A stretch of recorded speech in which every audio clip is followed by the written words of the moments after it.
Now, on to something that affects yours truly here. Baldness, it's a common problem for men and to a lesser extent women. There are varying degrees of severity, everything from a slight thinning or receding to, the complete loss of hair, the Patrick Stewart, the Jean-Luc Picard hairdo. So, joining me this morning anyway is Dr. Patrick Treacy from the Ailesbury Clinic to explain some of the anti-baldness treatments that are available today. Dr. Treacy, good morning. Oh, good morning, Simon. How are you? Thank you very much for joining us. I'm very well, and yourself? Pretty good, thank you. Good. Now, you're the man to ask about this, really. Why is it that some men go bald while others remain fully hirsute? Well, we know that there is some sense of genetic inheritance with male pattern baldness, and most of it, about 70% of it, is carried on the maternal genes rather than the male genes. There's 5 different genes involved in it, and we can actually use them to our advantage now, even if a patient comes in at 18 or 21 to do a genetic screen on a buccal swab, and we can almost predict how much hair they're going to lose. Now, all hair loss is dependent on the male hormone testosterone, and actually the molecule which comes before testosterone in the body, A turns into B, this thing we call dihydroxyepiandrosterone. That is the molecule, when it's circulating in the bloodstream, that allows some hair to become sensitive and fall out. Now, we know if you look at any male head, it'll go through the different stages of thinning and baldness, be you in India, Iran, Iraq, Dublin, in exactly the same way. So that we know that some hair will remain, particularly at the back of the scalp and on the sides, and these are resistant to this circulating molecule. We use this to our advantage in all forms of hair transplant to take these different follicles and transmigrate them to the area where you have no hair. So the most important thing in all this is maintaining density so it looks normal. So the first thing we look at, believe it or not, when you come into us with hair loss isn't where you've lost your hair, but where you have your hair. Right. And that is what we call the donor site. So if you have hair, I suppose, follicles there at the rate of 80 per square centimetre up to 120, we can reduce it back to 40 and you wouldn't really notice it missing. So this gives us a great advantage from the point of view that we can go in 2 or 3 times, and particularly by the newer techniques like FUE, nobody ever has to go bald again, because you can take out some when you're 20 and some when you're 30, some when you're 40. Whereas the older techniques, where you did strip surgery, if you can imagine, you almost have to wait, because you're only going to get 1 shot at the most 2, because it's going to sort of cause scars, and you're going to have to take a bit of your scalp out. And as a consequence of that, people often are let go balder, because it's a bit like taking a cancer patient and waiting until they're dead before you treat them. Whereas this technique, I suppose, is preferable to most people from the point of view that when you see yourself begin to thin at 20 or to 21 and that sort of thing, you can put in some hairs in the early stages up at the temples, and then as you begin to loosen your crown, you can go back and take some more and put it in. So Ireland actually leads the world in this technique, because it's moved into a new era now called mechanised FUE, where we can actually use little machines like boring machines to extract out hair. And because we've almost perfected it down to 0.7, and there's very few places in the world that can sort of take out 0.7 millimetre, I suppose, bits in terms of the hair follicle, that means we can place more and as well.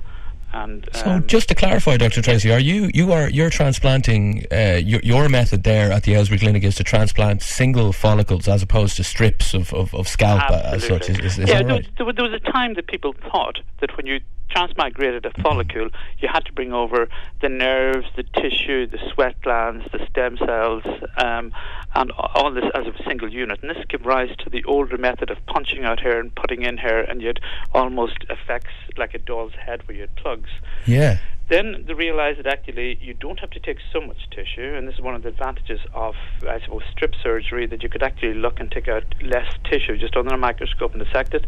But then we went one stage further. Now, we didn't come up with the technique. John Cole did in the United States probably about 12 or 13 years ago now, where you can actually, instead of looking at the things in section, actually just take out the follicle itself. Now, the stem cells in the bulb of the follicle, and you don't need any other tissue, they will grow on their own. They'll grow on their own. So this is revolutionary. So it certainly is. Is it a painful treatment? I mean, are people under general anaesthetic or what happens? No, it's not. We just do it under local anaesthetic, and the big advantage as well, if you can imagine something about all this, is the fact that you can design your hair now.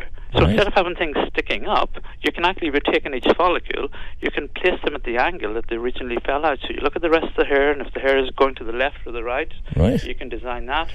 So you could, in theory, design your hair to be like 1972 David Bowie in his Ziggy Stardust era. Absolutely, if you wanted to, yeah. Well, actually, I like the sound of that. It's interesting that you mentioned that, because I was one of the people also who pioneered getting the sort of I suppose hairdressers to be involved in the treatment.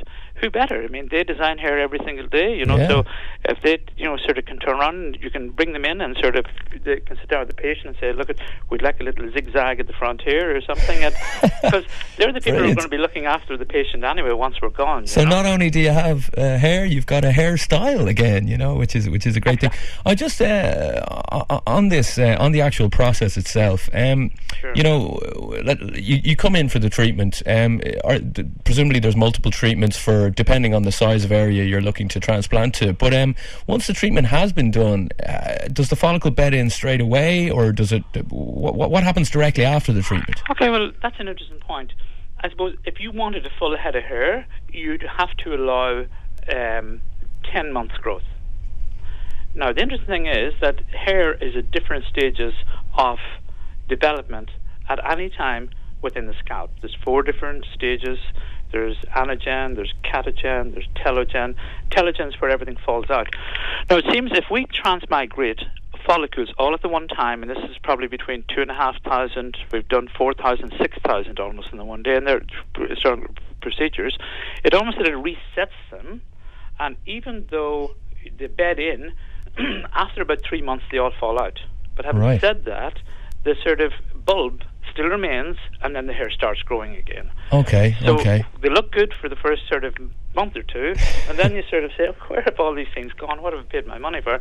And then you just sit tight, and then suddenly they all start growing again, and they all grow at the one rate, and it's you're back in business. And how, are people advised, you mentioned hairstyles, would you be advising us sort of to keep a shorter hairstyle to maybe put less pressure on these follicles, or you can have your hair any length you like, really? Yeah, you can have your hair any way you like, and certainly most people will sort of grow it out pretty long.